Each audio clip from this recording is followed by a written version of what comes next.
Hello. हाय मुलांनो. कसे आहात तुम्ही सगळे? ना, मी अपेक्षा करतो सगळे एकदम मजेत असाल. तर सर्वात आधी सगळ्यांचं स्वागत हो ना आपल्या आजच्या सेशनमध्ये. जे टॉपिक नेम आहे आपलं जसं तुम्ही बघू शकता, परम्युटेशन एंड कॉम्बिनेशन. बरोबर? तर मुलांनो हा आपला या टॉपिकवरचा लेक्चर नंबर 3 आहे. याआधी आपले ह्या टॉपिकवरचे 2 सेशन झालेले आहेत. ज्यामध्ये आपण परम्युटेशन्सचा जो पार्ट आहे, ठीक आहे? परम्युटेशन जो आहे, तो आपण कव्हर केलेला आहे आणि आपला तो कंप्लीट झालाय. ठीक आहे? तर आजचा जो सेशन आहे आपला, त्यामध्ये आपला जो मेजर टॉपिक जो कव्हर होणार आहे, तो होणार आहे कॉम्बिनेशन आणि आपण कॉम्बिनेशनचा जो पार्ट आहे, तो सुरू करणार आहोत. ठीक आहे? चालेल. तर आपला जो सेशन आहे हा आज भरपूर दिवसांनंतर होतोय रेकॉर्ड कारण मी मध्ये सुट्टीवरती होतो. मी फिरायला गेलो होतो माझ्या मित्रांसोबत कॉलेजच्या. तर आम्ही आताच थोडे दिवस आधी रिटर्न आलो. उटीला गेलो होतो. तर थोडं एक्झर्शन झालं, पण मजा आली. ओके. तर सेशन सुरू करण्याच्या आधी मुलांनो छोटंसं इंट्रोडक्शन हो ना, तुम्हाला सगळ्यांना जी आपली ड्रिल आहे ती माहितीच आहे, हो ना?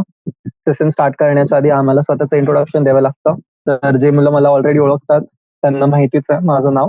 पण जे पहिल्यांदा सेशन बघतायत मुलांनो, तर माझं नाव आहे चिराग धीवर आणि मी ट्रिपल आयटी श्री सिटी कॉलेजमध्ये बी-टेक कॉम्प्युटर सायन्स इंजिनिअरिंगचं 3rd इयर स्टुडंट आहे. आणि माझं 3rd इयर आता जस्ट कंप्लीट होऊन जाईल पुढच्या एका वर्षात. सॉरी, एका महिन्यात.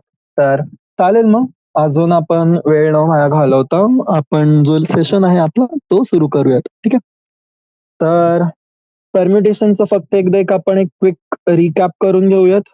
इन केस म्हणजे जर कोणी विसरलं असेल किंवा तुमच्या मनातनं गोष्ट गेली असेल तर त्यासाठी. ठीक आहे? तर परम्युटेशनचा फॉर्म्युला काय असतो आपला? परम्युटेशन्स आपण डिनोट करतो तर एन-पी-आरनी आणि याचं फॅक्टोरियल रिप्रेझेंटेशन काय असतं आपलं? फॅक्टोरियल रिप्रेझेंटेशन असतो N factorial upon N minus R factorial. बरोबर आहे? हे एवढं सगळं सगळ्यांना सोपी गोष्ट माहिती आहे. ठीक आहे मुलांनो? तर आपण हे बघितलं होतं हो ना, फंडामेंटल प्रिन्सिपल ऑफ काउंटिंग नेमकी कशी असते, हे डिस्कस करून झालं आपलं. मग त्याच्यानंतर आपण जेव्हा परम्युटेशन्स वरती आलो हो ना, की कशा गोष्टी आपण मिक्स अँड मॅच करू शकतो.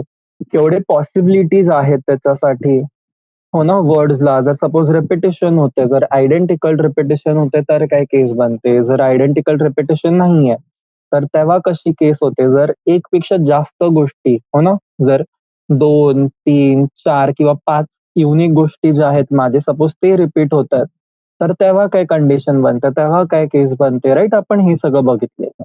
ओके. मग फॅक्टोरियल नोटेशन हो ना, मी आता जसं तुम्हाला दाखवलं, तर ते आपण एन फॅक्टोरियलला आपण डिनोट कशाने करतो? N into N minus 1 factorial. तर एन मायनस आर फॅक्टोरियल म्हणजे काय? एन मधनं आर रिमूव्ह केला, तर जो नंबर उरला त्याच्यानंतरचे जेवढे फॅक्टोरियल आहे व्हॅल्यू 0 पर्यंत 1 पर्यंत. ठीक आहे? मग आपण थोडे इव्हॅल्युएट टाइपचे क्वेश्चन्स बघितले होते, जिथे आपण काही-काही व्हॅल्यूज जे आहेत आपल्या, आपण ते व्हॅल्यूज बघत होतो. ओके. मग एक्सरसाइज 6.2 सॉल्व्ह केली आपण. मग त्याच्यानंतर आपण डेरिव्हेशन बघितलं होतं, हो ना, आपला जो एन-पी-आर फॉर्म्युला आहे त्याचा. मग डेरिव्हेशन झाल्यानंतर आपण काय केलं होतं? डेरिव्हेशन नंतर आपण थोडेसे जे त्याचे वेगवेगळे फॉर्म्युलाज आहेत, हो ना, जे वेगवेगळे टाइप्स आहेत किंवा जे सोल्युशन म्हणू शकतो, हो ना, जर आपल्याला एक्स टाइपचा किंवा थोडासा थिअरम्स आहेत, हो ना, जसं तुमच्याकडे नंबर ऑफ परम्युटेशन्स आहेत 10 ऑब्जेक्टचे आणि पी ऑब्जेक्ट तुमचे एका काइंडचे आहेत, बाकीचे ऑब्जेक्ट तुमच्या दुसऱ्या काइंडचे आहेत. तर त्यामध्ये आपण कसं सॉल्व्ह करायचं, हो ना? तर त्यामध्ये ट्रिक काय आहे, त्यामध्ये फॉर्म्युला कसा चेंज होतो, कसं आपण क्विकली फास्ट मेथडमध्ये त्याचं आन्सर्स कॅल्क्युलेट करू शकतो, राइट? तर हे सगळं बघितलं होतं आपण. मग त्यानंतर आपण एक्सरसाइज 6.3 वरती आलो होतो, राइट? एक्सरसाइज 6.3 चे मला जेवढं लक्षात आहे, आपण क्वेश्चन्स डिस्कस केले होते, हो ना? क्वेश्चन नंबर 1 झाला तुमचा, क्वेश्चन नंबर 2 झाला, हो ना? 11चा फर्स्ट पार्ट आणि सेकंड पार्ट ते. आणि थर्ड पार्ट मला वाटतं मी होमवर्कला सांगितला होता. तर तो मी एक्स्पेक्ट करतोय की तुम्ही सॉल्व्ह केला असेल आणि जर सपोज ज्यांच्याकडनं नाही झालाय सॉल्व्ह त्यांनी मला खाली कमेंट सेक्शनमध्ये कळवायचे व्हिडिओच्या आणि मग नंतर मी तुम्हाला रिप्लाय देईल त्यामध्ये. ठीक आहे? आणि जर सपोज जरी कोणाला काही डाउट्स वगैरे असतील तर आपण ट्राय करूयात असं वेगळं सेशन कंडक्ट करण्याचं 1 to 1 ज्यामध्ये मी तुम्हाला एक प्रॉपर वेमध्ये गोष्टी समजवेल. ओके. तर मुलांनो ते झालं. आता परम्युटेशन्स काय, परम्युटेशन्स कसे हे सगळं आपलं झालं कव्हर. नेक्स्ट गोष्ट काय आपली जी मेन टॉपिक जो आता आहे आपल्याला ज्याच्यावरती आपला फोकस आहे तो आहे कॉम्बिनेशन. तर मुलांनो कॉम्बिनेशन ह्या शब्दावरनं आपल्याला काय कळतं? हो ना, मी कॉम्बिनेशन्स हा वर्ड यूज केला, तर कॉम्बिनेशन्स वर्डपासून तुम्हाला काय लक्षात येतंय? कॉम्बिनेशन्स म्हणजे काय? कॉम्बिनेशन म्हणजे काय मुलांनो? कॉम्बिनेशन म्हणजे बेसिकली आपण म्हणू शकतो सिलेक्शन ऑफ थिंग्स, की मी कुठल्या-कुठल्या गोष्टी कशा-कशा प्रकारे सिलेक्ट करू शकतो. ठीक आहे, माझ्यासमोर 3 बॉल ठेवलेत कोणी आणि मला सांगितलं की कुठले पण 2 बॉल उचल तू.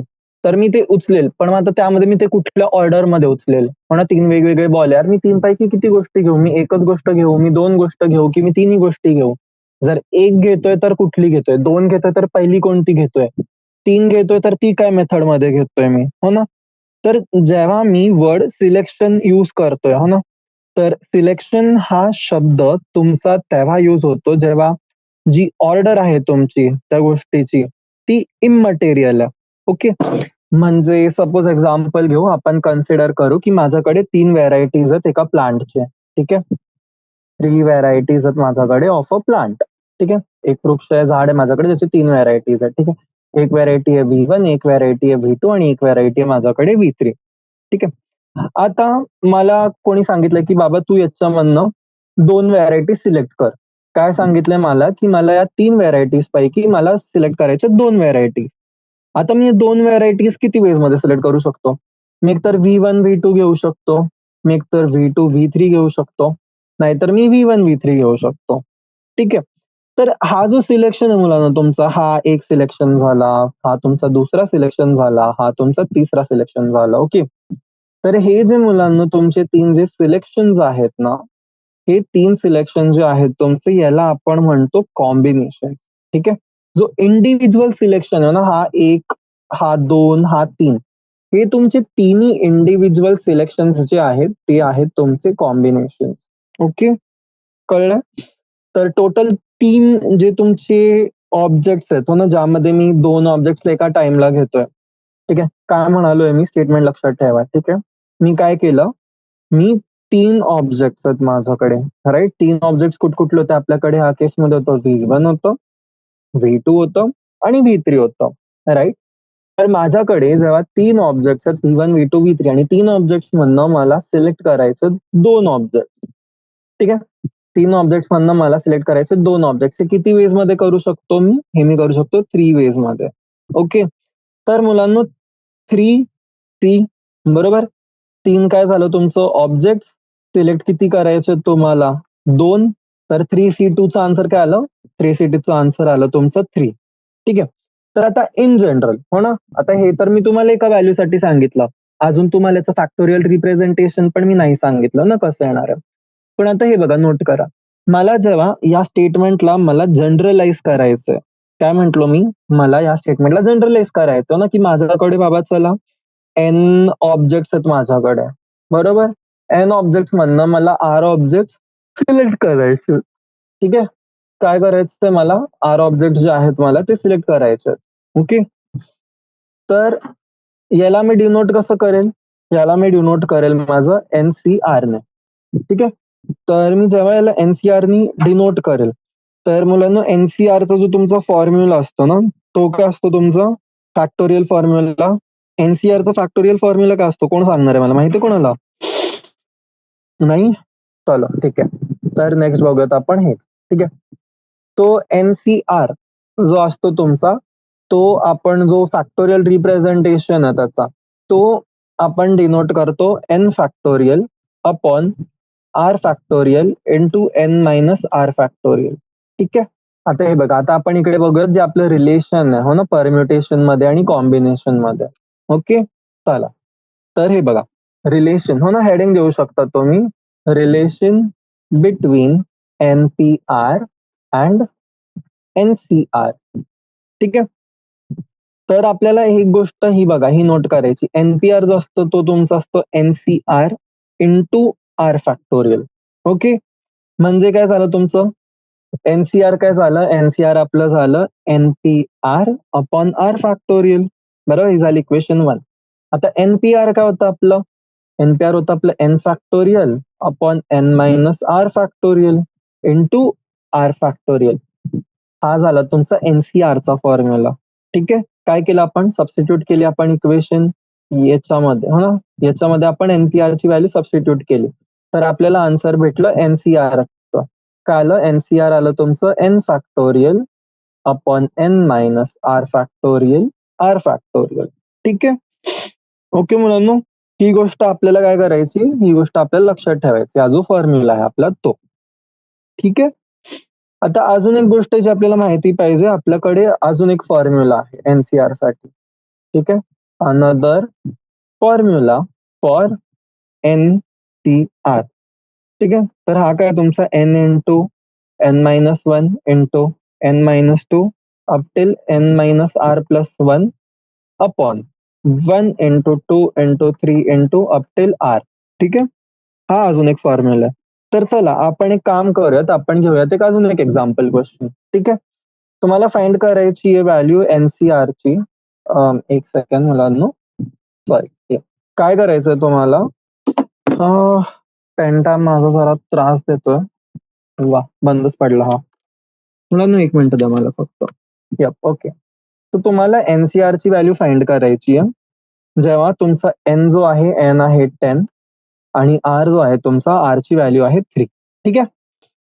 तर म्हणजे आन्सर काय फाइंड करायचं तुम्हाला, फाइंड करायचं आन्सर 10C3 चा. हो ना, 10C3 ची व्हॅल्यू काय मला ती सांगायची आहे. ठीक आहे. तुम्हाला 1 मिनिटाचा टाइम देतोय मी, पटकन कॅल्क्युलेट कराल आणि मला जो सोल्युशन आहे तो सांगाल. ओके मुलांनो, काय आन्सर आलंय एनसीआरचं 10C3चं? सॉल्व्ह केलंय. कसं सॉल्व्ह करणार आपण, फॉर्म्युलानी 10 into 9 minus 1 into 9 minus 2, sorry 10 into 10 minus 1 10 minus 2 upon 1 into 2 into 3. काय येणार answer, 10 into 9 into 8 upon 1 into 2 into 3 is equal to 120. काय केलं मी इकडे, एन फॅक्टोरियल आहे राईट. तर 10 फॅक्टोरियल काय येणार आहे, 10 into 9 into 8 into 7 into 1 upon N minus R, किती 10 मायनस 3 म्हणजे किती झालं 7 फॅक्टोरियल इंटू 3 फॅक्टोरियल राईट.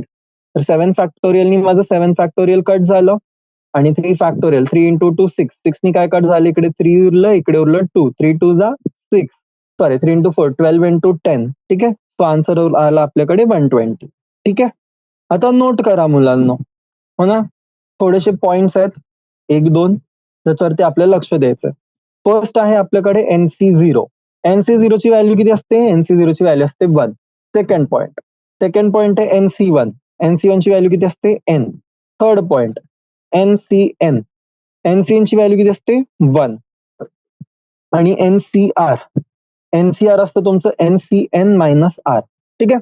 आता हे जे 4 गोष्टी आहेत ना, हे तुम्हाला लक्ष देऊन, ओके काय म्हणतोय मी, हे तुम्हाला लक्ष देऊन सॉल्व्ह करायचे आहे. ओके. कस काय आलं, हो ना, सरांनी फॉर्म्युला तर सांगून दिला की हा ठीक आहे बाबा एनसी नॉट 1 असतो, पण याच्या मागचं जे लॉजिक आहे ते तुम्हाला डिकोड करता आलं पाहिजे. Okay.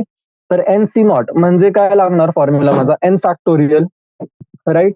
N factorial upon N minus R factorial, किती झालं एन मायनस 0 फॅक्टोरियल म्हणजे किती 0 फॅक्टोरियल इंटू आर फॅक्टोरियल, किती 0 फॅक्टोरियल म्हणजे काय उरलं आन्सर आपल्याकडे, उरलं N factorial upon N factorial 0 factorial. 0 factorial किती असतो 1. N factorial cancel 1. आन्सर काय उरलं 1. कळलं, इझी आहे. चलो नेक्स्ट. सेकंड काय NC1. NC1 काय येणार आहे N factorial upon N minus 1 factorial into 1 factorial. ठीक आहे. आता मी जेव्हा N factorial upon N minus 1 factorial करेल तर माझ्याकडे काय उरणार आहे, फक्त एन उरणार आहे आणि एन अपॉन 1 फॅक्टोरियल किती झाला माझा एन झाला. ओके. सेकंड फॉर्म्युला सुद्धा कळलाय तुम्हाला, कळलाय ना मुलांनो. चलो शाबास, ठीक आहे. सिमिलर वे मध्ये तिसरी गोष्ट काय दिली आहे, थर्ड गोष्ट, थर्ड दिली आपल्याला NCN. ठीक आहे. NCN म्हणजे काय होणार आहे N factorial upon N minus n factorial right. N minus n factorial काय झालं आपला 0 फॅक्टोरियल ज्याची व्हॅल्यू असते 1 राईट. तर बाकीचं काय उरली स्टेटमेंट, उरली फक्त माझ्याकडे n factorial upon N factorial ज्याची व्हॅल्यू आहे 1. थर्ड क्वेश्चन सॉल्व्ह झाला. आता बघूयात फोर्थ काय म्हणालाय, फोर्थ थोडासा वेगळा आहे हो ना. NCR आहे तुमचा NCN मायनस आर. ठीक आहे. तर NCR काय झालं माझं N factorial upon N minus R factorial R factorial. आता N C N minus R काय होणार आहे? N factorial upon N minus R factorial into N minus R factorial. तर आता इकडे काय होणार आहे बघा, N factorial minus N cut होईल, मायनस मायनस होईल प्लस, तर काय होणार आहे N factorial upon R factorial into N minus R factorial. Okay, तर म्हणजे नोट करा तुमची व्हॅल्यू 10C3 ही तुमची व्हॅल्यू इक्विव्हॅलंट असेल तुमच्या 10C7च्या, हो ना? कस काय? एन किती आहे 10, आर किती आहे 3, तर 10C3 should be equal to 10 minus 3 म्हणजेच किती 10C7. ओके, क्लिअर आहे? कळलं सगळ्यांना? शाबाश. चलो, तर जरा तुम्हाला मी प्रॅक्टिसच्या हिशोबाने जर एक्झाम्पल क्वेश्चन्स देतोय ते आपण सॉल्व्ह करूयात एकदा, ठीक आहे? आणि ते झाल्यानंतर पुढचं आपली जी एक्सरसाइज असेल किंवा जो पण टॉपिक असेल आपण तो बघूयात. ओके, तर एकदा फक्त आपण नोट करूयात एनसीईआरटी मध्ये आपल्याला कसं दिलंय, काय दिलंय. Okay, on the other hand number of permutations 4 different things taken 2 at a time. Okay, हे बेसिकली तुमचं रिलेशनशिप बिटवीन परम्युटेशन आणि कॉम्बिनेशन वरतीच बेस्ड क्वेश्चन्स आहेत. Or these examples suggest the following theorem showing relationship between permutation and combination. तर आपण त्यांच्यामधलं जे relation आहे आपण ते बघितलंय, ठीक आहे? मग आपण एनसीआरचं फॅक्टोरियल रिप्रेझेंटेशन बघितलं, मग त्यानंतर हे जे पॉइंट दिलेत आपल्याला नंबर 1, 2, 3, 4 आणि 5 पण असेल आय गेस, हो ना? हे फॉर्म्युला सुद्धा आपण बघितलेत, हो ना? NCa is equal to nCb कुठल्या कंडिशन मध्ये होतं? हे त्याच कंडिशन मध्ये होतं जेव्हा ए तुमचा आहे एन मायनस बी, हो ना? किंवा एन तुमचा काय आहे ए प्लस बी. ओके, चलो, तर एक्झाम्पल क्वेश्चन घेऊयात आपण माझ्याकडे जे आहे तुमच्यासाठी, हो ना? तर एक क्वेश्चन आहे की इमॅजिन, ओके, तुमच्याकडे आहेत 4 प्राइजेस, ओके, 4 प्राइजेस, आणि हे तुम्हाला द्यायचे आहेत 3 बॉईजला, ठीक आहे? 4 प्राइजेस तुम्हाला द्यायचे 3 बॉईजला, आणि जर मुलगा आहे तुमचा, ठीक आहे, इच बॉय हा एलिजिबल आहे सगळ्या प्राइजेस साठी, ठीक आहे? Each boy is eligible for all the prizes. म्हणजे काय, 4 प्राइजेस आहेत, हे तुम्हाला 3 बॉईजला द्यायचे आहेत, ठीक आहे? आणि 4ही प्राइजेस तुम्ही एका मुलाला सुद्धा देऊ शकतो. तर काय होणार आहे हे बघा, एक काय म्हणू शकतो मी की एक एनी वन प्राइज, ठीक आहे, एनी वन प्राइज हा मी 3 मुलांना कसं देऊ शकतो, हो ना? Any one prize can be given to any one of the 3 boys, हो ना? 4 पैकी एक प्राइज मला 3 मुलांना द्यायचं, हे मी किती वेळ पद्धतींमध्ये करू शकतो? हे मी करू शकतो 3 वेज मध्ये, ठीक आहे? आणि मग जर मला हे जेव्हा मला 4 प्राइजेस करायचे तर काय होणार आहे, हे होणार आहे माझी 3 ची पॉवर 4, म्हणजे किती होणार? 3 3 जा 9, 3 जा 27, 3 जा 81. टोटल नंबर ऑफ वेज किती झाले तुमचे? 81. ओके, चलो, एक कंडिशन घेऊ, चला एक कंडिशनल केस घेऊयात आपण, क्वेश्चन थोडासा इंटरेस्टिंग असेल हा. कन्सिडर करा एक टीम आहे तुमच्याकडे 8 स्टुडंट्सची, ठीक आहे? A team of 8 students goes on an excursion, म्हणजे बाहेर गेलेत एका जागेवरती फिरवायला, ठीक आहे? आणि हे गेलेत इन 2 कार्स, ठीक आहे? 1 car can accommodate 5 people and other car can accommodate 4 people. So, in how many ways can they go? ठीक आहे? प्रश्न कळलाय सगळ्यांना? काय क्वेश्चन? की एक टीम आहे, हो ना, 8 स्टुडंट्सची एक टीम आहे ज्यांना जायचं आहे एका एक्सकर्शन वरती, म्हणजे ज्यांना फिरायला जायचंय, आणि त्यांच्याकडे आहेत 2 कार्स, ठीक आहे? 2 कार्स आहेत त्यांच्याकडे, म्हणजे काय, आता 2 गाड्यांमध्ये तुम्हाला 8 लोक बसवायची. आता आपण ते किती पद्धतीमध्ये बसवू शकतो? आता एकतर मी असंही करू शकतो की मी एकामध्ये 4 दुसऱ्यामध्ये 4 बसवू शकतो, किंवा मी एका गाडीत जर मॅक्सिमम लिमिट माझ्याकडे 5 आहे तर मी त्या गाडीमध्ये 5 लोकांना बसवू शकतो आणि दुसऱ्या गाडीत मी 3 ला बसवेल, ठीक आहे? तर मला हाच विचारलाय त्यांनी की हे टोटल नंबर ऑफ वेज माझ्याकडे किती आहेत, तर विचार करा, ठीक आहे? 2 मिनिटाचा मी तुम्हाला टाइम देतोय, क्वेश्चन बद्दल विचार करा आणि मला आन्सर सांगा की आपण किती वेज मध्ये मुलांना याच्यामध्ये वाटू शकतो. की टोटल नंबर ऑफ वेज सांगायचे तुम्हाला, जेवढे पण कंडिशन्स आहेत किंवा जेवढे पण केसेस आहेत जे आपण कन्सिडर करतोय, ओके? तर त्याचा जो आन्सर आहे तो किती येईल, ठीक आहे? 2 मिनिटाचा टाइम देतोय मी तुम्हाला, विचार करायचा आणि आन्सर कळवायचा आहे मला. चलो. ओके मुलांनो, चला तर आन्सर सांगा मला. काय केलं आपण? आपल्याकडे किती केसेस फॉर्म होतील? आपल्याकडे 2 केसेस फॉर्म होतील. ठीक आहे. So case number 1. केस 1 मध्ये काय, की मी फर्स्ट कारमध्ये वापरतोय मी 5 स्टुडंट्स. 5 स्टुडंट्स इन 1 कार आणि 3 students in the other car. ठीक आहे. तर केस 1 मध्ये काय होणार आहे, जर मला 8 स्टुडंट्सला डिव्हाईड करायचे इन अ ग्रुप ऑफ 5 आणि 3. ठीक आहे. 8 students in a group of 5 और 3. ठीक आहे. टोटल हे बघा सेमच राहणार आहे, ए और बी, हो ना. तर 8 सी ए करा किंवा तुम्ही 8 सी बी नी डिवाइड करा. जो आन्सर आहे तुमचा तो काय येणार आहे, सेमच येणार आहे, राईट. तो फर्स्ट कंडिशनचा आन्सर आलं तुमचं 8C3. ओके. केस 1चं. केस 2चं बघूयात. केस 2 मध्ये काय करायचंय मला, केस 2 मध्ये मला 4 स्टुडंट्स टाकायचे मला in both the car. 4 students each in both the car. Okay. So हे कसं होणार आहे, हे माझं होईल 8C4 नी. तर टोटल वेज किती होणार आहे तुमचं, केस 1 प्लस केस 2, राईट. तर हे किती झालं तुमचं, 8C3 प्लस 8C4. तर व्हॅल्यू किती येणार आहे तुमची याची, 8C3 ची व्हॅल्यू कॅल्क्युलेट करायची आहे. 8 फॅक्टोरियल अपॉन 5 फॅक्टोरियल 3 फॅक्टोरियल आणि 8C4 काय येणार आहे, 8 फॅक्टोरियल अपॉन 4 फॅक्टोरियल 4 फॅक्टोरियल. ठीक आहे. 8 इंटू 7 इंटू 6 अपॉन 3 इंटू 2.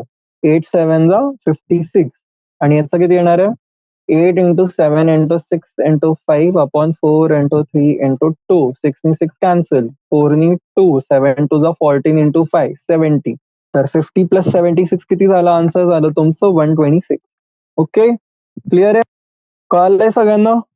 चलो अजून एक एक्झाम्पल क्वेश्चन घेऊयात, मग पुढे मूव्ह करूयात आपण. चलो बघूयात. नेक्स्ट क्वेश्चन घ्या. तुमच्याकडे वर्ड फॉर्म करायचंय तुम्हाला. ठीक आहे. तर क्वेश्चन द्या, how many words of 4 consonants and 3 vowels can be made from 12 consonants and 4 vowels if all the letters are different. Okay. Question कळलाय. काय करायचंय, तुम्हाला 4 कॉन्सोनंट दिलेत, सॉरी 12 कॉन्सोनंट दिले आणि 4 वॉवल्स दिलेत. यांच्यामधनं तुम्हाला 4 कॉन्सोनंट्स आणि 3 वॉवल यूज करून शब्द बनवायचा. तर तुम्ही किती वेज मध्ये हे शब्द बनवू शकतात, हे आन्सर तुम्हाला सांगायचंय. ओके. चलो मुलांना 2 मिनिटाचा टाइम दिलाय तुम्हाला विचार करायचा आणि आन्सर सांगायचंय. आणि मला खात्री अर्ध्याहून जास्त लोक याच्यामध्ये काही ना काहीतरी चूक करतील, हो ना, किंवा कुठली ना कुठली स्टेप मिस करतील. लक्ष द्यायचंय. ठीक आहे. एकदम विचारपूर्वक. चला तर सांगा उत्तर मला, कोणी कोणी काय काय केलं. हे बघा, चला मी डिस्कस करून सांगतोय. ठीक आहे. काय ऑप्शन आहे, फर्स्ट कंडिशन काय माझ्याकडे, हो ना. फर्स्ट कंडिशन किंवा फर्स्ट केस मध्ये ऑप्शन काय माझ्याकडे, माझ्याकडे 12 कॉन्सोनंट्स आहेत आणि या 12 कॉन्सोनंट्स मधनं मला किती चूज करायचे आहेत, 4. आणि माझ्याकडे किती वॉवेल्स आहेत, 4 वॉवेल्स आहेत. 4 वॉवेल्स मधनं किती चूज करायचे आहेत मला, 3, हो ना. सिलेक्ट करायचे 3. तर काय येणार, हे येईल माझं 12C4 आणि दुसरंच येईल माझ्याकडे 4C3, राईट. आता जेव्हा मी सिलेक्ट करून करणार तर यांच्यात काय होणार आहे, मल्टिप्लाय. बरोबर. सगळ्यांचा आन्सर हे चाललंय का, हो ना. आता पण नोट करा. काय म्हणालो होतो मी म्हणालो होतो आपल्याला काय फॉर्म करायचं, आपल्याला फॉर्म करायचे वर्ड्स.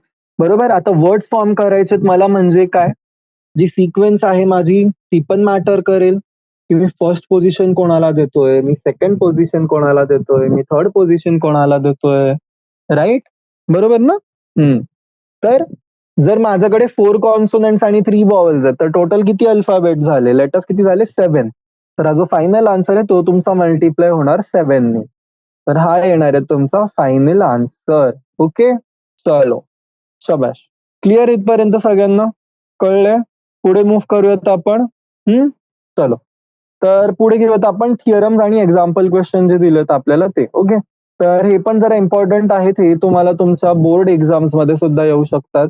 बोर्ड एक्झाम्स मध्ये तर नक्की येतील, हो ना. मोस्ट प्रॉब्ली प्रूफचे क्वेश्चन येतात एनसीआरच्या टॉपिक वरती, हो ना, परम्युटेशन कॉम्बिनेशन मध्ये. आणि जेई मध्ये तर आहेच इम्पॉर्टंट टॉपिक हा. तुम्हाला मल्टिपल चॉईस मध्ये येऊ शकतो ना, की मॅच करायचंय तुम्हाला. थिअरम्स दिलेत परम्युटेशन प्लस कॉम्बिनेशनचे आणि ते तुम्हाला मॅच करायचे राईट हँड साईडला. हा तुमचा सिंगल ऑप्शन करेक्ट पण येऊ शकतो किंवा ऍडव्हान्स मध्ये तुमचा हा मल्टिपल चॉईस करेक्ट सुद्धा येऊ शकतो. ओके. चलो तो नेक्स्ट जो आहे हा एक आपल्याकडे थिअरम आहे. थिअरम स्टेटमेंट आहे तुमची NCR plus NCR minus 1 is equal to N plus 1 CR. हा काय तुमचा मुलांनो, हा आहे तुमचा थिअरम. ओके, तो हा तुमचा जर थिअरम आहे, आता तुम्हाला काय करायचं फाईन, तुम्हाला हा प्रूफ करायचा आहे की हा इक्वल आहे. तर काय करणार मी, फर्स्ट स्टेप मी घेईल LHS. ठीक आहे, आता स्प्लिट करेल. NCR ला मी लिहिल त्याच्या फॅक्टोरियल फॉर्मॅटमध्ये N factorial upon R factorial into N minus R factorial plus NCR minus 1 N factorial upon N minus R plus 1 factorial into R minus 1 factorial. ठीक आहे, ओपन अप करायचंय. कसं करणार मी, N factorial upon R into R minus 1 factorial into N minus R factorial. हे बघा मी काय करतोय, माझ्याकडे इकडे जो R मायनस 1 आहे हो ना, मला तो हटवायचा आहे. ओके, तर मी काय करतोय, मी दोन्ही साईडला कशाने मल्टिप्लाय करतोय मी, आता R factorial into N minus R आहे राईट, तर R into R minus 1 factorial मी स्प्लिट करतोय. ठीक आहे, plus N factorial upon N minus R plus 1 into N minus R factorial into R minus 1 factorial. आता माझ्याकडे दोन्ही साईडला काय टर्म दिसते कॉमन, मला टर्म कॉमन दिसते R minus 1 into N minus R minus 1 into N minus R. काय केलं हो ना मी, बघा R मायनस 1 फॅक्टोरियल आहे, याला मी स्प्लिट केलं बरोबर, याला काय केलं आपण, स्प्लिट केलं. आणि सेम इकडे काय माझ्याकडे, इथे होतं माझ्याकडे N minus R into R factorial, तर R फॅक्टोरियलला कशात स्प्लिट केलं मी, R into R minus 1 factorial बरोबर. तर याला सिम्प्लिफाय केलं तर काय होणार आहे, N factorial upon R minus 1 factorial into N minus R चा factorial into 1 upon R plus 1 upon N minus R plus 1. ठीक आहे, क्लिअर इथपर्यंत. आता काय करणार पुढे मी, क्रॉस मल्टिप्लाय हो ना, या गोष्टीला डिनॉमिनेटर कॉमन करायचं, तर काय येणार आहे, N minus R plus 1 plus R, R cancel upon R into N minus R plus 1, आणि ही टर्म पण इकडे येईल, तर दोन्हीला कंबाईन करून काय येणार आहे माझ्याकडे, N प्लस 1 फॅक्टोरियल हो ना, इथे काय उरलं माझ्याकडे N plus 1 into N factorial, हा काय झाला तुमचा N plus 1 factorial upon R minus 1 into R factorial into N minus R into N minus R plus 1. म्हणजेच काय झालं, N मायनस R ला तुम्ही मल्टिप्लाय करता N मायनस R प्लस 1 नी, तर हा काय होणार तुमचा, हा होईल तुमचा N मायनस R प्लस 1 चा फॅक्टोरियल. आता यालाच मला जर कन्वर्ट करायचंय मला NCR मध्ये, ठीक आहे, याला तुम्ही लिहा N plus 1 minus R factorial. ठीक आहे, आणि R फॅक्टोरियल हो ना, N प्लस 1 आलं, तर N प्लस 1 C आणि टर्म काय दुसरी R फॅक्टोरियल, काय उरलं R, तर काय आलं, हा तुमचा आला RHS बरोबर आहे. RHS आला म्हणजेच काय, हेन्स प्रूव्ड. शाबाश मुलांना. चला, तर इथपर्यंत आता क्लिअर आहे तुम्हाला. ठीक आहे, जे पण आपल्याला पेड हे दिलेलं होतं ना, एक्झाम्पल्स, पेड एक्झाम्पल्स म्हणतो सॉरी, की जेवढे पण आपल्याला कंडिशन्स दिले आहेत त्याच्यात एक्झाम्पल्स NCERT मध्ये, ते करणं थोडं इम्पॉर्टंट आहे हो ना, कारण ते तुम्हाला बेसिक कॉन्सेप्च्युअल क्लॅरिटी किंवा नॉलेज किंवा अंडरस्टँडिंग जी आहे तुमची, ती तुम्हाला बेटर करून देते. तर त्याच्यावरती लक्ष द्याल तुम्ही. जरी आपण त्यातल्या सगळ्या गोष्टी डिस्कस करत नाहीये, आपला लेक्चर बघून झाल्यावरती तुमचा जो टास्क आहे होमवर्कचा, जो तुमचा होमवर्कचा टास्क आहे तो हाच आहे, की तुम्हाला काय करायचंय, तुम्हाला हे जे कंडिशन्स आहेत ना, हे जे एक्झाम्पल्स आहेत ते स्वतःहून ट्राय करायचे आहेत, स्वतःहून सॉल्व्ह करायचे आहेत. ओके, चलो अजून एक एक्झाम्पल बघा काय दिलंय त्यांनी, तुम्हाला दिलेलं आहे NC9 is equal to NC8.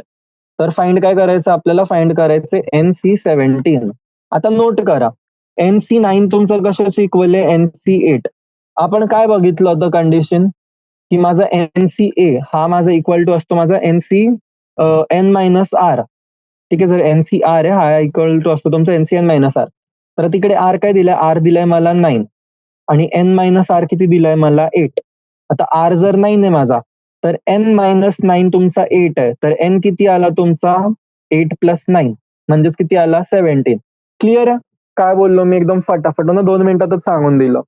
आपण प्रॉपर्टीज बघितलेली, तुम्हाला मी 4 प्रॉपर्टीज सांगितलं होतं, दाखवलं होतं, करायला लावलं होतं हो ना. एक NC0 बघितली, NC1 बघितली, NCN बघितली आणि एक NCR आणि NCN मायनस R बघितली. तर तीच प्रॉपर्टी आहे की नाही, NCR. ठीक आहे, एन तुम्हाला नाही दिलाय, तर NC9, आर किती झाला तुमचा 9, आणि इक्वल टू म्हणाले NC8. ही कुठली प्रॉपर्टी मी रिलेट करू शकतो, मी या प्रॉपर्टीला रिलेट करू शकतो. तर NCN minus r, n common आहे वरती, आता एन मायनस आर किती दिलाय मला 8, तर एन मायनस आर इज 8 आणि आर 9 आहे, तर याच्या मी एन फाइंड केला, मी एन आला माझ्याकडे 17. आता मला काय व्हॅल्यू फाइंड करायला लावली, त्यांनी फाइंड करायला लावली मला 17C17. आता आपल्याला काय माहितीये, NCN ची व्हॅल्यू किती असते आपली 1, बरोबर. तर आन्सर काय येणार याचं, आन्सर येणार आहे तुमचं 1. ओके, चलो नेक्स्ट एक्झाम्पल बघा. एक्झाम्पल नंबर 18 दिलंय तुम्हाला, मी झूम करतोय, 2 मिनिटाचा टाइम घ्या तुमचा, 2 मिनिटं 1 मिनिटाचा एवढा पण वेळ लागतोय, आणि समजा की काय होतंय त्या एक्झाम्पल मध्ये. ठीक आहे, काय म्हणालेत, एक कमिटी आहे. ठीक आहे, कमिटी आहे आपल्याकडे 3 लोकांची, जी बनवायची आपल्याला 2 माणसं आणि 3 बायकांमधनं. ठीक आहे, 2 मेन आणि 3 विमेन मधनं आपल्याला कमिटी फॉर्म करायची 3 पर्सनची. आता ही आपण किती पद्धतीमध्ये करू शकतो, जर मिनिमम रिक्वायरमेंट काय, अच्छा मिनिमम रिक्वायरमेंट नाहीये. ठीक आहे, एक तर सांगितले की किती वेज मध्ये तुम्ही करू शकता. ठीक आहे, ऑप्शन्स काय अवेलेबल आहे आधी आपण ते लिहूया. ठीक आहे, क्वेश्चन, कमिटी बनवायची आहे 3 पीपलची, आणि 3 पीपल कसे सिलेक्ट करायचे आपल्याला, 2 मेन मधनं आणि 3 विमेन मधनं. ओके, सो कंडिशन्स काय काय आहेत माझ्याकडे, की मी एकतर सगळे तिन्ही विमेन घेईल, नाहीतर 2 वुमेन घेईल मी आणि 1 मॅन घेईल, नाहीतर 1 वुमन घेईल आणि 2 मॅन घेईल. ठीक आहे, हे काय झाले, हे झाले आपले टोटल वेज. ओके, हे झाले आपले टोटल नंबर ऑफ वेज. ठीक आहे, ज्यामध्ये आपण ही जी पर्टिक्युलर गोष्ट आहे ती करू शकतो. ऑल राईट, चलो आता आपल्याला नंतर स्पेसिफिकली त्यांनी हे पण विचारले की 1 मॅन आणि 2 विमेनची कंडिशन. ठीक आहे, 1 मॅन आणि 2 वुमनची कंडिशन मध्ये तुमचा जो नंबर ऑफ वेज आहे किंवा आन्सर आहे ते काय येणार आहे. ओके, चला तर हे बघूया आपण. फर्स्ट गोष्ट काय आहे, माझ्याकडे टोटल माणसं किती आहेत, माझ्याकडे 5 माणसं आहेत. ठीक आहे, तर मला काय करायचंय, मला 5 माणसांपैकी मला 3 लोक सिलेक्ट करायचे, तर आन्सर काय माझा आधी येईल 5C3. 5C3 म्हणजे काय, 5 फॅक्टोरियल अपॉन 3 फॅक्टोरियल 2 फॅक्टोरियल, ज्याची आन्सर आली 10. ठीक आहे, ती माझी त्या कंडिशन मध्ये आहे की ज्याच्यामध्ये माझं फरकच पडत नाही हो ना, की ऑर्डर काय किंवा काउंट काय, हो ना. आता ही जी मी आन्सर फाइंड केली 5C3, हा माझा कॉम्बिनेशन आहे या तिघांच्या टोटलचा. आता मी जेव्हा कमिटी बनवतोय, कमिटीमध्ये मला फरक पडणारच नाहीये, राईट. एक तर पहिली गोष्ट की मी माणसं कोण सिलेक्ट करतोय, कसे सिलेक्ट करतोय. पण जेव्हा मला कंडिशन दिली, आता ह्यामध्ये पॉसिबल एवढेच ऑप्शन्स होते, कारण 3 विमेन होते. जर 4 वुमन असते तुमच्याकडे, तर 4 पैकी 3 सिलेक्ट करायचे होते. पण कमिटी 3 लोकांची फॉर्म करायची, तर मी 4 वुमेन प्लस 2 मेन, 6 लोक. मग माझ्याकडे आन्सर आला असतं तेव्हा 6C3. ठीक आहे, आता जेव्हा काउंट करतोय आपण कॉम्बिनेशन, त्याच्यामध्ये आपल्याला फरक पडत नाही ऑर्डरचा, राईट. तर 5C3 यूज करून मी जे टोटल नंबर ऑफ वेज आहे ती कॅल्क्युलेट केले. आता नेक्स्ट मला काय विचारले, नेक्स्ट मला विचारले की 2 विमेन आणि 1 मॅन याची पॉसिबल वेज किती आहे. तर काय येणार आहे, 1 मॅन किती वेज मध्ये सिलेक्ट करू शकतो मी, 2C1 इंटू 2 वुमन सिलेक्ट करायचे 3 वुमन पैकी, तर याचं काय येणार आहे 3C2. बरोबर, तो आन्सर काय येणार आहे याचं, 2 फॅक्टोरियल अपॉन 1 फॅक्टोरियल, 1 फॅक्टोरियल म्हणजे किती झालं 2, into 3 factorial upon 2 factorial 1 factorial म्हणजे याची व्हॅल्यू किती आली 3, 2 इंटू 3, हे झालं तुमचं 6 वेज. तुमचा टास्क आहे की 1 वुमेन आणि 2 मॅनची कंडिशन तुम्हाला फाइंड करायची आहे. अच्छा चला ठीक आहे, तुम्हाला मीच आन्सर सांगतो आता. हे बघा, नेक्स्ट कंडिशन काय होती की सगळे मी तिन्ही विमेन घेतले. तिन्ही विमेन म्हणजे काय 3C3, किती झालं 1 वे. आणि नेक्स्ट कंडिशन काय होती की मी सिलेक्ट करतोय 2 मॅन, तर दोघांपैकी 2 मॅन घ्यायचेत मला, तर काय आलं 2C2 1, आणि 3 पैकी 1 वुमन घ्यायची, तर 3C1. 3C1 ची व्हॅल्यू किती येणार आहे तुमची 3, तर 1 इंटू 3 किती झालं 3 वेज. पुन्हा हेच 3 पॉसिबल कंडिशन होते माझ्याकडे, राईट. तर टोटल काय झालं माझ्याकडे 6 plus 1 plus 3 equal to 10 ways, बरोबर आहे. आणि वरती पण आपल्याकडे जो फायनल आन्सर आला होता की टोटल पॉसिबल वेज किती आहेत, ते पण आहेत तुमची 10. ओके स्टुडंट्स, कळलंय, क्लिअर सगळ्यांना. चलो तर एक लास्ट एक्झाम्पल क्वेश्चन करूयात आपण, आणि त्यानंतर जी आपली एक्सरसाइज आहे आपण एक्झाम्पल वरती शिफ्ट होऊयात. ठीक आहे, चलो तर एक्झाम्पल क्वेश्चन काय, क्वेश्चन आहे what is the number of ways of choosing 4 cards from a pack of 52 playing card. ठीक आहे. आणि यानंतर आपल्याकडे सब क्वेश्चन्स आहेत 5 जे आपण एक-एक करून ॲड्रेस करूयात. ठीक आहे. तर सगळ्यात पहिली गोष्ट म्हणजे काय विचारली आहे मला? हां मुलांनो, सगळ्यात जी पहिली गोष्ट जी मला विचारली आहे, ती मला विचारली की माझ्याकडे 52 कार्ड्स आहेत आणि या 52 कार्ड्समधनं मला 4 कार्ड सिलेक्ट करायचे आहेत. तर काय येणार आन्सर येईल 52C4. आता 52C4 ची व्हॅल्यू किती येणार आहे? 52 फॅक्टोरियल अपॉन 4 फॅक्टोरियल 48 फॅक्टोरियल जी त्यांनी इकडे कॅल्क्युलेट करून सांगितली आहे तुम्हाला 270725. ओके. चलो. आता नेक्स्ट जे कंडिशन्स आहेत आपण ते एक-एक करून ॲड्रेस करू. फर्स्ट कंडिशन काय? 4 cards of the same suit. Okay. Note करा. आता कार्ड्सची याच्याबद्दल तुम्हाला थोडीशी नॉलेज पाहिजे. ठीक आहे. तर हे बघा आपल्याकडे किती कार्ड्स असतात? 52 कार्ड्स असतात. ठीक आहे. 52 कार्ड्स असतात तुमच्या मुलांना हे स्प्लिट असतात 4 ग्रुप्समध्ये. ठीक आहे. एक ग्रुप असतो तुमचा असतो तो डायमंड जो असा शेपचा असतो. ठीक आहे. नेक्स्ट असतो आपल्याकडे क्लब, मग असतो स्पेड आणि चौथा असतो हार्ट. ठीक आहे. हार्ट कसला असतो आपल्याकडे हा. ठीक आहे. मी चुकून अच्छा थांब एक काम करू आपण याच्यामध्ये यूज करूयात कलर्सच. कारण कलर्स वापरेल तर मग नंतर पुढचे जे क्वेश्चन्स आहेत आपल्याला ते ॲड्रेस करायला सोपे पडतील. ठीक आहे. चला हे बघा. तर हार्ट जो असतो मुलांना हार्ट असतो आपला रेड कलरचा. ठीक आहे. मग स्पेड असतो आणि क्लब असतो. डायमंड झाला, क्लब झाला, स्पेड झाला. ठीक आहे.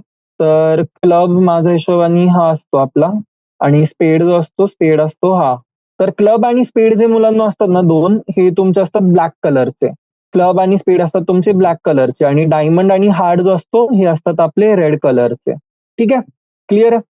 आता हे 52 कार्ड्सला मी 4 मध्ये जेव्हा माझ्याकडे 4 ऑप्शन्स असतात राइट? तर हे जे 4 कार्ड्स आहेत माझे, हे सगळे कार्ड्स माझ्याकडे किती नंबरमध्ये असतात? ते सगळे कार्ड्स असतात माझ्याकडे 13, 13, 13, 13 ईच. ओके.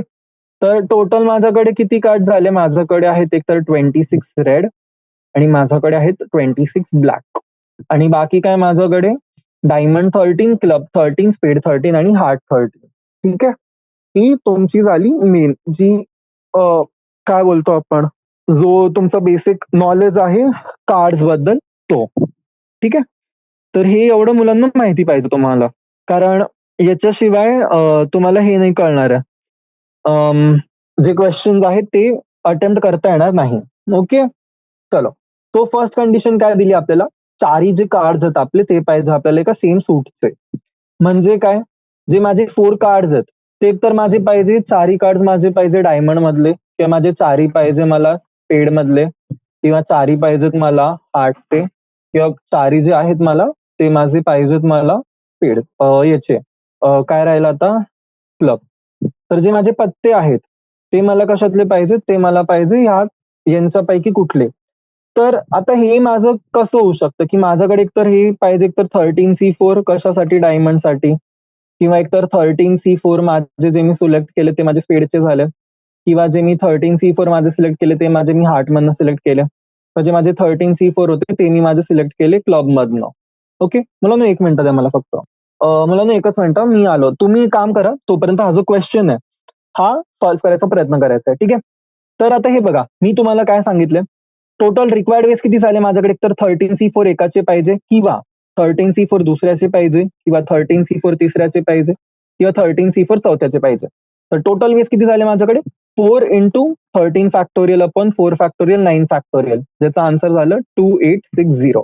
ओके. ही झाली फर्स्ट कंडिशन. नेक्स्ट अप आहे आपल्याकडे सेकंड कंडिशन. सेकंड कंडिशन काय? की चारी जे कार्ड्स आहेत आपले ठीक आहे चारी कार्ड्स हे तुमचे बिलॉंग करतायत 4 डिफरंट सूट्सला. 4 cards belong to 4 different suits. ठीक आहे. अटेम्प्ट करायचा मुलांना हा क्वेश्चन. ठीक आहे. तुम्हाला टाइम देतोय मी 2 मिनिटाचा. अटेम्प्ट करायचं स्वतःहून आणि आन्सर सांगाल. आणि जर सेकंड क्वेश्चन झालाय तर थर्ड, फोर्थ, फिफ्थ लाईन मध्ये सॉल्व्ह करा. ठीक आहे. चलो. हॅलो. चलो. तर आपण डिस्कस करत होतो सेकंड कंडिशन. आता याच्यात बघा चारही कार्ड मला पाहिजेत 4 डिफरंट सूटचे. म्हणजे काय?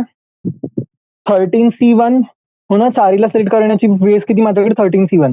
तर आन्सर काय होणार आहे माझं 13C1 into 13C1 into 13C1 into 13C1 right. तर याच्यात काय येणार आन्सर येईल तुमची 13 ची पॉवर 4, कारण 13C1 ची व्हॅल्यू काय, NC1 ची व्हॅल्यू असते तुमची n. तर 13C1 ची व्हॅल्यू किती येणार आहे 13, आणि 13 तुम्ही 4 टाइम्स मल्टिप्लाय करताय, तर आन्सर काय येणार 13C4. ओके, क्लिअर आहे. चलो नेक्स्ट कंडिशन नंबर 3. थर्ड केस मध्ये काय सांगितलंय, फेस कार्ड्स पाहिजेत. Okay, face cards. म्हणून तर फेस कार्ड्स बघा, जे आपण 13 शॉर्टलिस्ट केले, आता या 13 मध्ये आपल्याकडे असतात 3 फेस कार्ड. एक असतो आपल्याकडे राजा, किंग, दुसरे असते आपल्याकडे राणी, ज्याला आपण म्हणतो क्वीन, आणि तिसरा असतो आपल्याकडे जोकर. हे झाले आपल्याकडे 3 फेस कार्ड. ठीक आहे. तर एक मिनिट, हा बरोबर, 3 फेस कार्ड. आता हे झाले एका डेकमध्ये. तर असेच तुमचे 4ही डेकमध्ये किती झाले टोटल, आय मीन 4ही डायमंडचे तुमच्याकडे 3 फेस कार्ड झाले, स्पेडचे 3 झाले, हार्टचे 3 झाले आणि क्लबचे 3 झाले. तर 3 into 4 टोटल फेस कार्ड किती झाले आपल्याकडे, झाले 12 फेस कार्ड. ओके. आता काय विचारलं आपल्याला, आपण जे कार्ड सिलेक्ट केलेत 4, ते आपल्याला 4 कार्ड पाहिजे याच्यामधनं, फेस कार्ड मधनं. म्हणजे काय येणार आन्सर येईल माझ्याकडे 12C4, ज्याचा आन्सर येईल माझ्याकडे 12 factorial upon 4 factorial 8 factorial which is 495. Okay, clear आहे. चलो, अजून 2च कंडिशन्स बाकी आहेत, आपण तेवढे पटकन डिस्कस करून सेशन जो आहे आपला तो एंड करूया. फोर्थ काय म्हणालेत, 2 रेड कार्ड्स आणि 2 ब्लॅक कार्ड. आता रेड कार्ड्स किती आहेत आपल्याकडे 26, ब्लॅक कार्ड्स किती आहेत 26. तर 26 मधनं किती घ्यायचं तुम्हाला, 26 मधनं मला 2 सिलेक्ट करायचे, तर 26C2, 26C, आणि हे जे व्हॅल्यूज आहेत ते तुमचे काय होणार, ऍड होतील, मल्टिप्लाय होतील, डिवाइड होतील, ते होतील आमचे मल्टिप्लाय. राईट. तर आन्सर काय येणार तुमचं 26 फॅक्टोरियल अपॉन 24 फॅक्टोरियल 2 फॅक्टोरियल. उरणार किती तुमचं 25 into 12, तर 250, 300, 25 into 13 सॉरी, तर 325 चा स्क्वेअर. आन्सर आहे 105625. ओके. आणि शेवटची कंडिशन आहे तुमची, शेवटचं काय, cards are of the same colour. आता cards are of the same colour म्हणजे काय, माझ्याकडे तर ब्लॅक आहे नाही तर माझ्याकडे रेड आहे. तर 26 मधनं C4 करायचंय मला, आणि याचं मला करायचं इंटू 2, कारण ऑप्शन आहे माझ्याकडे, मी मल्टिप्लाय नाही करत हो ना. एक तर 26C4 बेस 26C4, म्हणून आन्सर येईल माझं 26C4 into 2, म्हणजेच काय 26 factorial upon 4 factorial into 22 factorial which is 29900. Okay मुलांना. चलो, तर इथपर्यंत आपलं आज आलंय सेशन डिस्कस करून, आणि आपण जो सेशन आहे आपला आजचा तो इकडेच एंड करूयात. ठीक आहे. तर तुमच्यासाठी एक अनाउन्समेंट अशी आहे की जो नेक्स्ट सेशन असेल आपला त्याच्यामध्ये आपली जी एक्सरसाइज 6.4 आहे आपण ही डिस्कस करूयात. ओके. आणि एक्सरसाइज 6.4 नंतर जे तुमचे मिसलेनियस एक्झाम्पल्स आहेत, ठीक आहे, तर मला पाहिजे की तुम्ही सगळे जी पण मिसलेनियस एक्झाम्पल्स आहेत आपले, हे तुम्ही लोक डिस्कस करताय, हे तुम्ही सगळे सॉल्व्ह करतायत स्वतःहून. आणि जर तुम्हाला काही डाऊट येतोय किंवा तुम्हाला कुठली गोष्ट कळत नाही त्याच्यामध्ये, तर ही तुम्ही मला पिंग कराल. ओके, हे तुम्ही मला कळवाल की सर आम्हाला हे नाही कळलं. आणि जी एक्सरसाइज आहे ही तुम्ही स्वतःहून ट्राय करू शकता. ओके, कोणालाच काहीच रेस्ट्रिक्शन थोडी आहे की हा आपण सेशन आहे तर सर शिकवतात, नाही, स्वतःहून ट्राय करायचंय, सॉल्व्ह करायचंय, प्रॅक्टिस करायचं. ओके. तर आजचं सेशन मी इथेच एंड करतोय आपलं, कारण एक्झाम्पल एक्सरसाइज आपण स्टार्ट करूया तर मग वेळ लागेल त्यामध्ये ऑब्व्हियसली. तर फक्त एवढंसं काम करायचंय मुलांना तुम्हाला की प्रॅक्टिस करत राहायची. जे फॉर्म्युलाज आहेत हो ना, NPR NCR जे थिअरम्स आहेत, जे प्रूफ्स आहेत, त्याची प्रॅक्टिस करत राहायची आहे. ओके. आणि ते एकदा झालं की मग आपण पुढे मूव्ह करूयात. नेक्स्ट सेशन मध्ये आपली जी एक्सरसाइज आपण ती करू. आणि जे अजून मला वाटतं जे मिसलेनियस क्वेश्चन दिलेत आपल्याला, जवळजवळ 11 मिसलेनियस क्वेश्चन, 11 आणि 9 20 प्रश्न आहेत. आपण ट्राय करूयात 20 क्वेश्चन एका क्लासमध्ये एका सेशन मध्ये संपवायचे. जर इन केस एका सेशन मध्ये नाही होतं तर आपण 2 सेशन्स घेऊयात अजून या टॉपिक वरती. ठीक आहे, मॅक्स टू मॅक्स. ओके. तर 2 सेशनच्या वर तर नाही लागणार आहे आपल्याला. आणि बाकी तर आय गेस दॅट्स इट हो ना, आपण थांबू शकतो इकडेच. तर थँक्यू सो मच मुलांना सेशन जॉईन केल्याबद्दल. आणि मी अपेक्षा करतोय आपण जेवढं काही पण हो ना, जे पण डिस्कस केलं आपण सेशन मध्ये, हे सगळं तुम्हाला क्लिअर आहे. ओके. चलो मुलांना, thank you so much. Have a good day.